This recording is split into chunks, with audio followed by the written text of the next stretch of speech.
and then you focus your resources other places, which leads Mhm. to the last story for the day.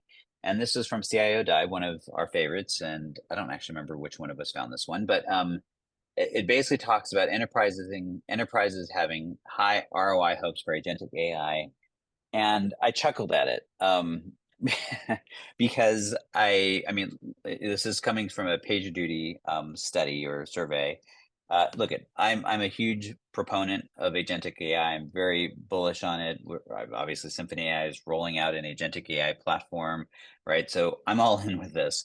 But basically, this article goes through and talks about how, in a nutshell, CIOs kind of got burned. They couldn't really deliver ROI out of generative AI, but agentic AI is going to be different. It was sort of like, okay, hope springs eternal. And look, I think there's a ton of value, a ton of opportunity, and I think they're right to be optimistic about it.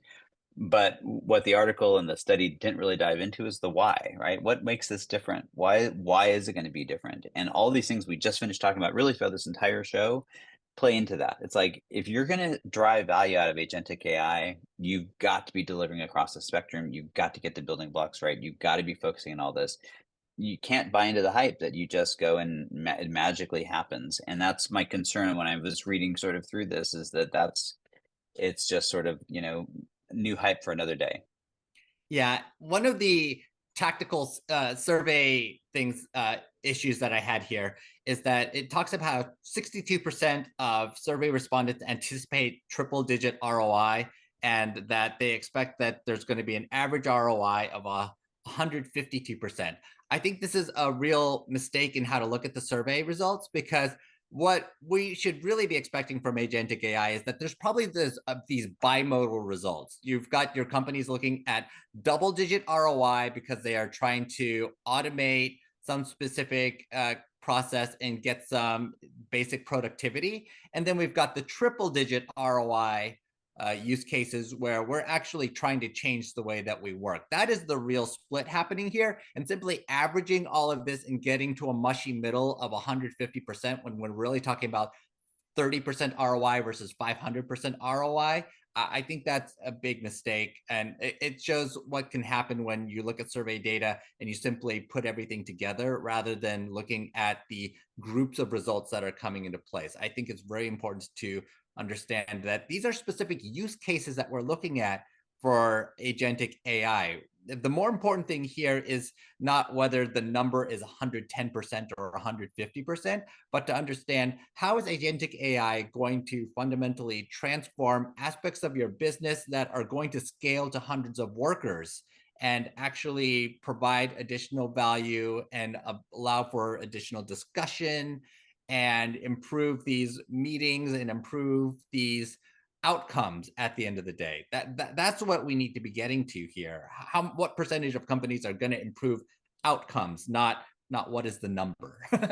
Well, what I think is fascinating about this, and I completely agree with you, we have this weird fascination around ROI, and I think when it comes to things like agentic AI, any And form I of love ROI. transformation. I do ROI case studies. Like I do this all the time. It's not that I don't like the number, but the number is a result of what you're trying to do. It's not a standalone thing.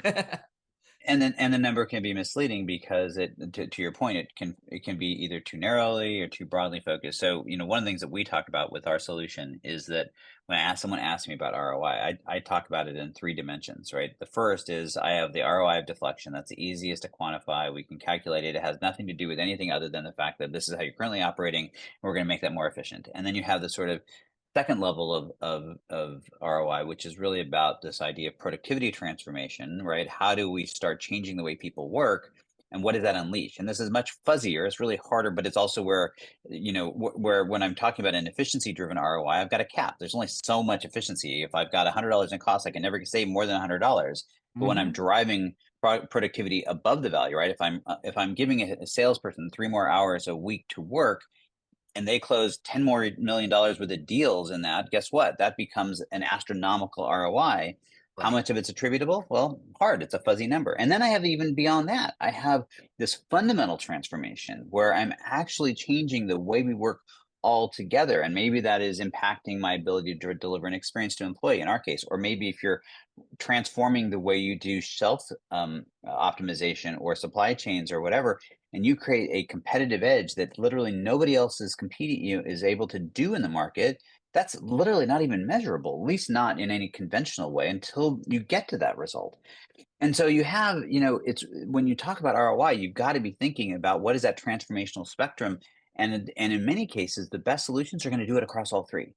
And to your point, try to homogenize that into some simple number doesn't make any sense. And this is, but that's sort of what we've created in this business climate. So I look at these studies and I always chuckle and I get why they exist and I get why they're important. And I always go, yeah, but if you get hung up on that, you miss the real point. So I hope you're excited. If you're a CIO, I hope you are in fact excited about agentic AI. I do believe it's transformative. I do believe if you take the right approach, you can create tremendous amount of value and advantage. And you need to make sure you're doing it from the right perspective and looking at it the right way if you wanted to get there. So yeah. Yeah, so normally we end on a funny note, but this time around, a very practical note, looking at that zero sum total cost of ownership productivity angle as a starting point, moving to looking at revenue top line growth as perhaps an intermediate ROI, and then looking at business transformation and business expansion as a long-term strategic return on investment. Those are important steps to be taking. It's an important spectrum to be looking at, and it needs to be part of your, call it, 3 to 5 year timeline for AI, which may feel extremely intimidating from a technology perspective, but the reality is that AI is a long-term investment and not simply something you put into place in the here and now because it's a trendy term.